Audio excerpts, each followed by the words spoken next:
Sophie Durocher, bonsoir. Bonsoir, M. Larocque. Bienvenue sur le plateau du Bilan. Sophie qui va, je le disais, collaborer avec nous au moins une fois, 2 fois la semaine, au moins.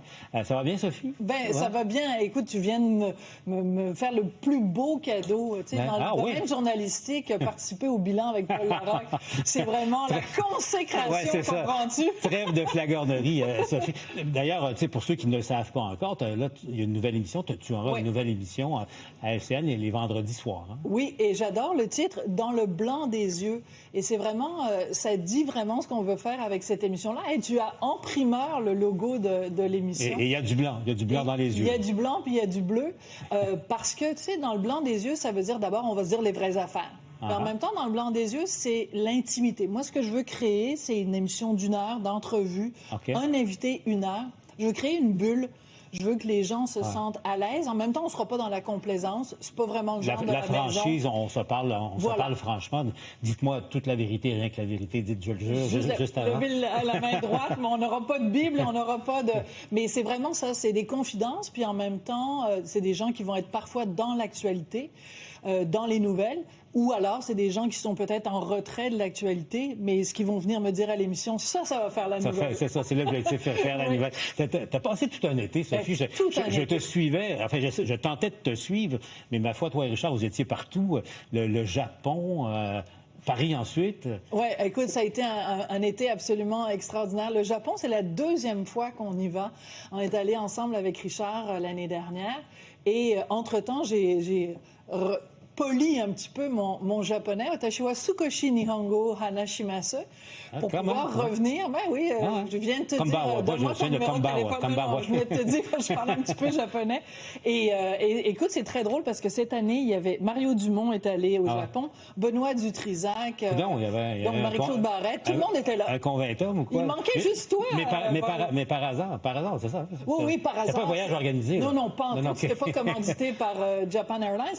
C'est que c'est une destination absolument fascinante.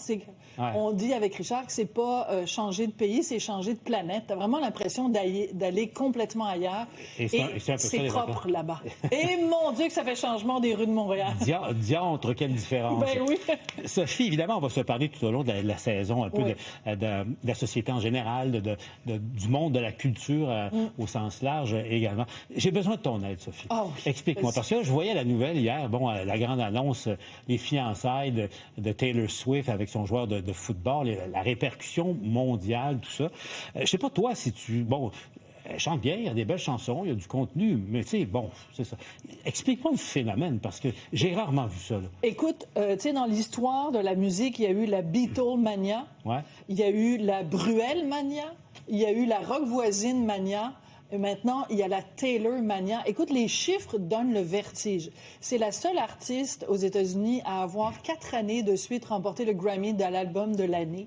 Elle a remporté aussi, elle est inscrite au livre Guinness des records parce que sa tournée, le Eras Tour, c'est la tournée musicale dans toute l'histoire de l'humanité qui a fait le plus de profit.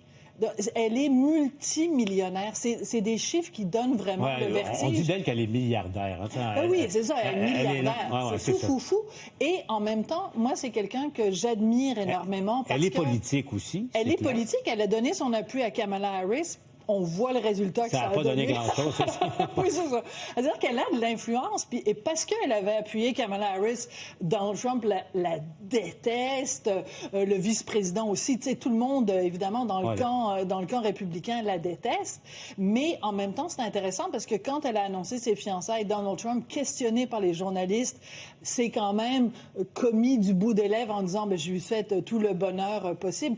Mais ce qui est absolument fascinant avec Taylor Swift, c'est que c'est vraiment un tremblement de terre. Il suffit qu'elle dise « j'aime le rouge », puis tout le monde veut acheter du rouge, « j'aime le bleu », tout le monde veut acheter du bleu. Là, quand elle a annoncé ses fiançailles, la robe qu'elle porte sur la photo où elle annonce ses fiançailles est complètement hors stock. Là. Tu peux plus l'acheter, c'est une robe de Ralph Lauren.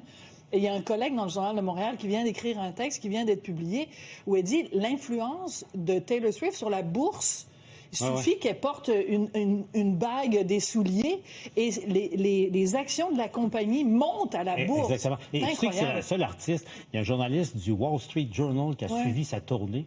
pour analyser l'impact économique et financier. Le PIB des pays qu'elle visait. C'est fou. Oui, fluctue quand même. Tu m'as convaincu. Son salaire annuel, c'est à peu près le PIB de certains pays. Tu m'as convaincu. Je vais revisiter les chansons de Taylor Swift. Merci, Sophie, d'avoir été avec nous. Merci.